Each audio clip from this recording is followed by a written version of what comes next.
Pour l'exercice 45, on nous dit, soit UN, la suite définie pour tout n appartenant à grand N par UN est égal à racine de 3n plus 1. Petit 1, montrer que pour tout n appartenant à grand N, UN est strictement plus grand que racine de UN. Donc pour cela, on va tout simplement raisonner par équivalence. On va partir de ce qu'on veut montrer et on va essayer de trouver quelque chose de plus simple qui est équivalent à ce que nous voulons montrer. Donc ici, on met une équivalence. Attention, faites très gaffe, ce n'est pas une égalité, c'est une équivalence. Ce n'est pas du tout la même chose qu'une égalité. Donc ici, on va remplacer UN par son expression. Et une fois qu'on est là, on voit que les racines carrées, on peut les enlever en utilisant des carrés, car les nombres positifs sont rangés dans le même ordre que leur carré. Ou bien on peut aussi dire, parce que la fonction qui a x associé son carré est croissante sur l'ensemble des nombres positifs. Et comme on a mis des carrés pour enlever les racines carrées, il nous reste alors 3n plus 1, strictement plus grand que n. Puis on va passer les n d'un côté. Pour cela, on fait ce petit calcul. On retire n des deux côtés. n moins n, ça fait 0n. On n'aura plus de n de ce côté. Et de l'autre côté, 3n moins n. Cela nous donne 2n. Et de l'autre côté, ici, on veut enlever aussi le plus 1. Pour enlever le plus 1, il faut faire moins 1 des deux côtés. Plus 1 moins 1, cela donne 0. On n'a plus rien. Et maintenant, de l'autre côté,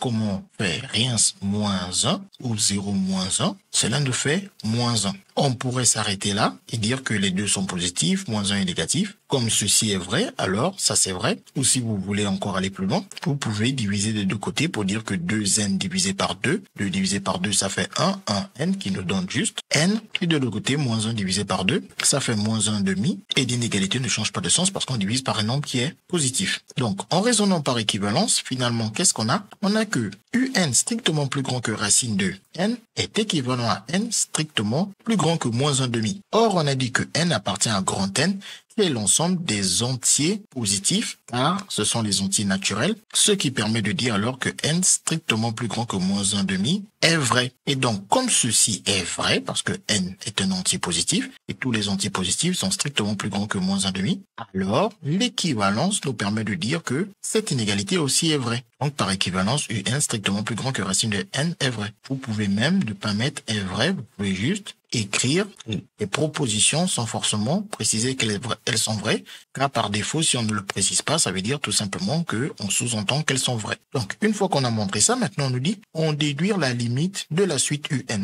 On va utiliser cette inégalité puisqu'on nous demande d'en déduire. Donc, dans cette inégalité, on connaît que la limite de racine de n n'est rien d'autre que plus l'infini lorsque n tend vers plus l'infini. Et comme on a montré que un est strictement plus grand que racine de n qui a pour limite plus l'infini, donc un qui est plus grand que quelque chose qui tend vers plus l'infini ne peut tendre nulle part que vers plus l'infini. Après le théorème de comparaison CQFD, ce qu'il fallait découvrir.